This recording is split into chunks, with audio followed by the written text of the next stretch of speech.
Hello class 11। बच्चों, कल हम लोग पढ़ रहे थे आपकी बुक में जो पोइट्री दी हुई है, a photograph by Shirley Toulson. कल हम लोग ने इसका एक्सप्लेनेशन पार्ट पूरा देख लिया था। आपको मैंने पोएम एक्सप्लेन कर दी थी। आज आइए हम लोग इसके बारे में, जो ये question answer think it out में जो क्वेश्चंस दिए हुए हैं उसको डिस्कस कर लेते हैं। First question is, what does the word cardboard denote in the poem? Why has this word been used? तो पहला क्वेश्चन है कि कविता में कार्डबोर्ड शब्द का क्या अर्थ है, इस शब्द का प्रयोग क्यों किया गया है। यहाँ कार्डबोर्ड जो वर्ड है वो डिनोट करता है फोटोग्राफ को। जैसे हम आजकल फोटोग्राफ्स को फ्रेम कर लेते हैं, तो फ्रेम का यूज़ करते हैं ना फ्रेम करने के लिए। लेकिन ओल्ड टाइम में जब ये फ्रेम्स नहीं हुआ करते थे तो जो पिक्चर्स को सपोर्ट करने के लिए कार्डबोर्ड का यूज़ किया जाता था। एक पीस ऑफ कार्डबोर्ड पे पिक्चर को पेस्ट करके उसको सेव कर लिया जाता था फॉर द लॉन्ग पीरियड। लंबे समय तक अगर फ़ोटो को सेव करना होता था तो कार्डबोर्ड पे पेस्ट कर लिया जाता था। तो इसलिए यहाँ पे वर्ड कार्डबोर्ड का यूज़ हुआ है। Okay, second question is, what has the camera captured? Camera ने क्या कैप्चर किया? तो कैमरा ने क्या फ़ोटो लिया? कैमरा ने फ़ोटो लिया, कैप्चर किया पोएट की मदर को और उनकी दो कज़िन्स डॉली एंड बेटी। तो camera captured the pic of poet's mother and her two cousins Dolly and Betty. ये इसका आंसर होगा।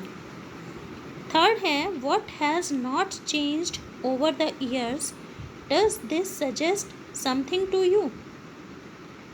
जो तीसरा क्वेश्चन वो ये है कि इतने सालों में कोई चीज़ अगर नहीं बदली है तो वो क्या चीज़ है और इससे आपको क्या पता चलता है, ये आपको क्या सजेस्ट करता है, क्या सुझाता है। तो इन लाइंस में आपने देखा है कि जो चीज़ नहीं बदलती है वो है sea, and the sea which appears to have changed less. समुद्र एक ऐसी चीज़ है जिसमें बहुत कम परिवर्तन दिखाई दे रहा है। बाकी सारी चीज़ें जो वहाँ पे उपस्थित हैं वो सब में समय का परिवर्तन दिखाई दे रहा है। तो the sea has changed very less, almost nothing, बिल्कुल ना के बराबर, ऑलमोस्ट नन। बट पोइट की जो मदर है, poet's mother and her cousin grew old, वो जो हैं वो बूढ़े हो गए, लेकिन समुद्र जैसा था वैसा ही है। इससे हमें ये चीज़ पता चलती है कि ये हमको ये बताता है कि ह्यूमन लाइफ जो है वो बहुत शॉर्ट लिव्ड है। ह्यूमन लाइफ टेम्परेरी है, डिकेबल है, जो कि मतलब समय के साथ साथ धीरे धीरे परिवर्तित होती जाती है और एक समय आने पर वो नष्ट हो जाती है। ओके,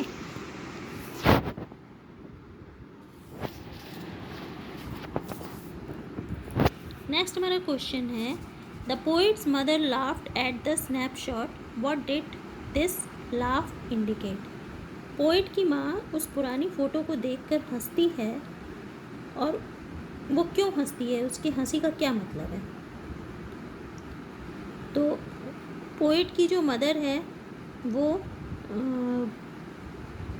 फ़ोटो को देख के पुरानी चीज़ों को याद करती है, पुराने समय को याद करके हंसती है। और हंसती इसलिए है क्योंकि वो उस समय छोटी बच्ची थी और उनके ड्रेसिंग सेंस को, किसी बीच पे हॉलीडे मनाने के लिए जा रहे हैं तो उनका ड्रेसिंग सेंस कैसा है उसको देखकर वो हंसती है। Okay, so she memorized the past memory and laughed at the dressing sense of the little girls.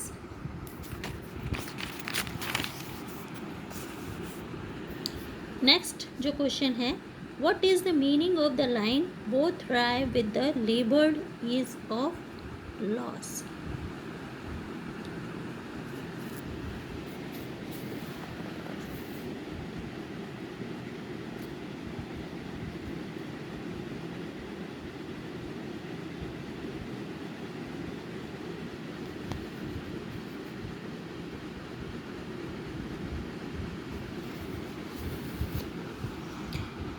तो इस लाइन का मतलब है,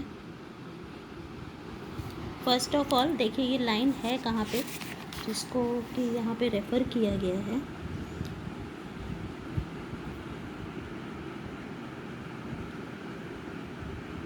the sea holiday was her past and mine is her laughter, both wry with the labour ease of loss.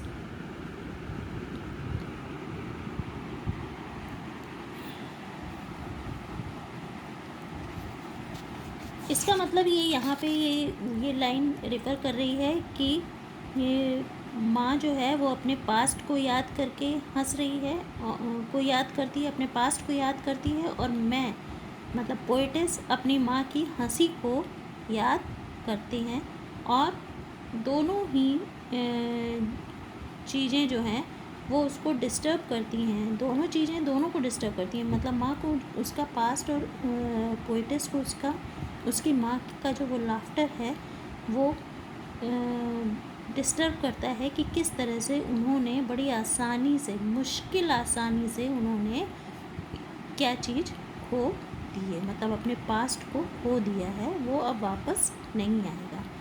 तो यही यहाँ पे इस लाइन का मतलब है। नेक्स्ट जो क्वेश्चन है वो है What does the circumstances refer to? यहाँ the circumstances ये लाइन है यहाँ पे आपकी, इसको देखिए।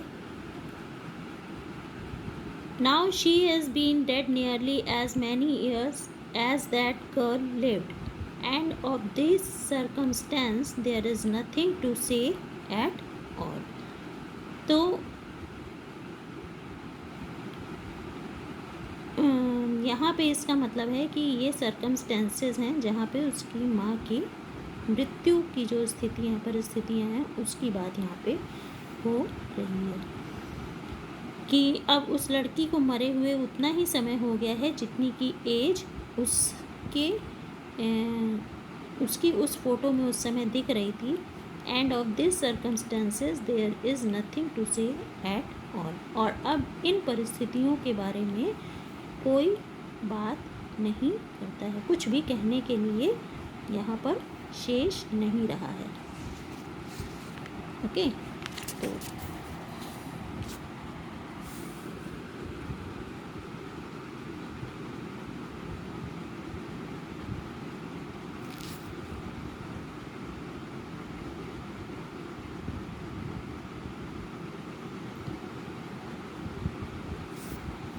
तो यहाँ पे ये क्या कहते हैं, प्रेजेंट सिचुएशन के बारे में बात हो रही है, जहाँ पे कि अब पोएट के पास उस लॉस को लेकर कुछ भी कहने के लिए नहीं बचा है। तो ये दिस सर्कमस्टेंसेस मतलब present situation. The 3 stanzas depict 3 different phases of 3 phases, what are they? जो 3 डिफरेंट स्टैंजा दिए हुए हैं, इसमें 3 अलग अलग पक्षों को रखा गया है। अब वो क्या है? तो जो फर्स्ट स्टैंजा है वहाँ पे मदर का चाइल्डहुड दिख रहा है, जो सेकंड स्टैंजा है उसमें पोएट का चाइल्डहुड दिख रहा है। ओके, और तीसरा जो पैराग है वहाँ पे पोइट जो है वो पुरानी मेमोरीज़ को याद कर रहे हैं, पोइटिस जो है वो पुरानी मेमोरीज़ को रिमेंबर कर रही है और अपने मदर की डेथ पर रिपेंट कर रही है। ओके, वो अपने मदर की डेथ पर पेन फील कर रही है, वहाँ पे दुखी हो रही है, sorrow, she is feeling sorrow on the death of her mother. So these are the 3 stanza with 3 different phases. तो आज के लिए बच्चों बस इतना ही।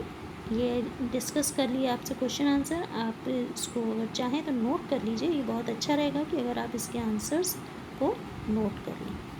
Okay, thank you for today, bye.